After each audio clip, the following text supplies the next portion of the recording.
매일 물 마시는 거요. 진짜 우리 일상에서 너무 당연하잖아요. 그런데 어떤 물을 마실지 고르는 건 생각보다 훨씬 중요한 문제일 수 있습니다.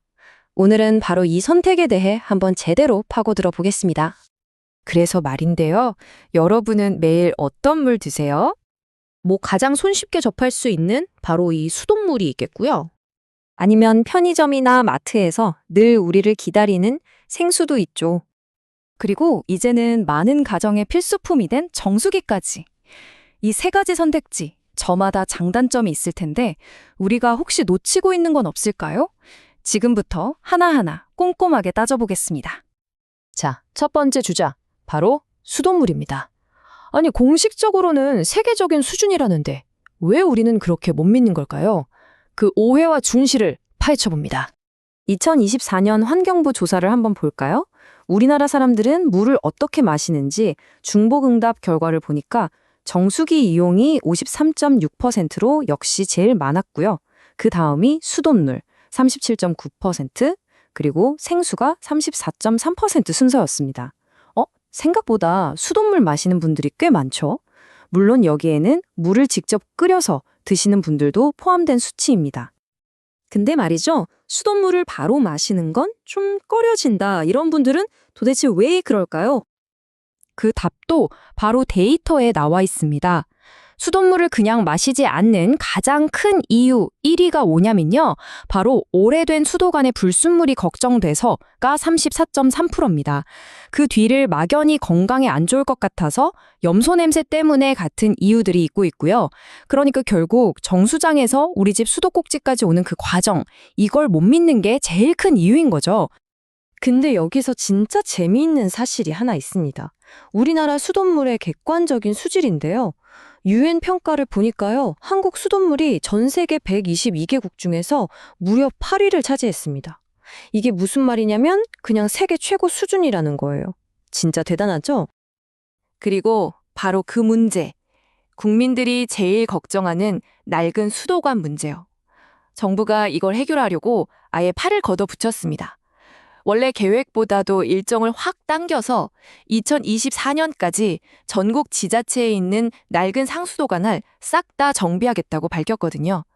가장 큰 불안 요소를 아예 뿌리 뽑겠다는 겁니다. 자, 그럼 다음 선택지로 넘어가 보죠. 바로 생수입니다. 정말 편리함의 대명사인데 어쩌면 우리가 생각하는 것보다 훨씬 더 큰 대가를 치르고 있는 건지도 몰라요. 3,500배. 네? 이게 갑자기 무슨 숫자냐고요? 이게 바로 플라스틱 병에 든 생수가 환경에 미치는 영향이 수돗물보다 무려 3,500배나 크다는 연구 결과입니다.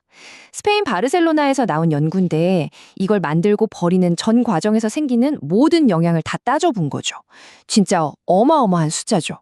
충격적이에요. 환경 문제만 있는 게 아닙니다. 화학에너지공학과 강상호 교수는 우리가 미세 플라스틱에 노출되는 가장 큰 원인 1위로 바로 이 페트병 생수를 딱 꼽습니다. 페트병을 만들 때, 뚜껑을 딸 때, 심지어 보관하는 동안에도 미세 플라스틱이 계속 나와서 물에 섞인다는 거죠. 근데 우리가 생수하면 깨끗하고 안전할 거라고 그냥 믿잖아요. 근데 그 믿음이 가끔씩 배신당할 때가 있습니다.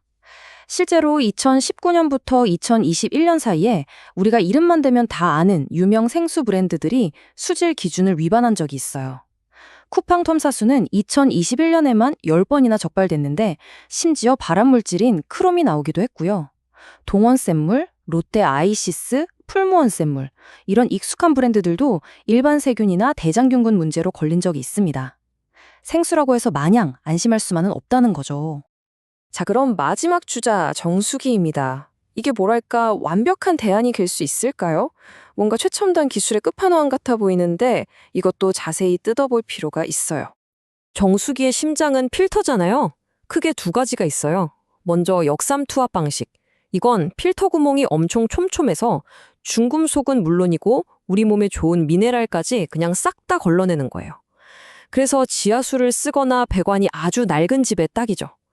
반면에 중공사막이나 나노 필터 방식은 나쁜 건 거르면서도 미네랄은 살려두는 장점이 있습니다. 그러니까 우리 집 수돗물 상태를 보고 필터를 고르는 게 아주 중요합니다. 그런데 아무리 좋은 정수기라도 관리가 엉망이면 독이 될 수 있습니다. 이게 그냥 하는 말이 아니라 실제로 중국 상하이에서 있었던 일인데 정말 황당한 사건이 있었습니다. 한 여성이 5년 동안 정수기 물을 마셨는데 알고 보니까 배관이 잘못 연결돼서 정수된 물이 아니라 걸러지고 남은 폐수를 마시고 있었던 거예요. 결국 간 손상 진단까지 받았다고 합니다. 정수기는 정말 올바른 설치와 꾸준한 관리가 생명이에요.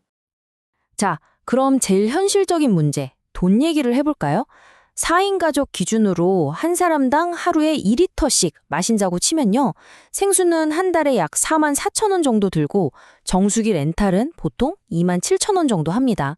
물론 이건 평균치고요. 한두 명이 사는 집이라면 생수가 더 쌀 수도 있지만 식구가 많아질수록 정수기가 더 유리해지는 구조인 거죠. 자, 그럼 이제 정리를 좀 해볼까요? 이 모든 걸 고려했을 때 과연 여러분에게 딱 맞는 최선의 선택은 뭘까요? 마지막으로 한번 쫙 비교해 보겠습니다. 이 표 하나면 게임 끝입니다. 한번 보세요.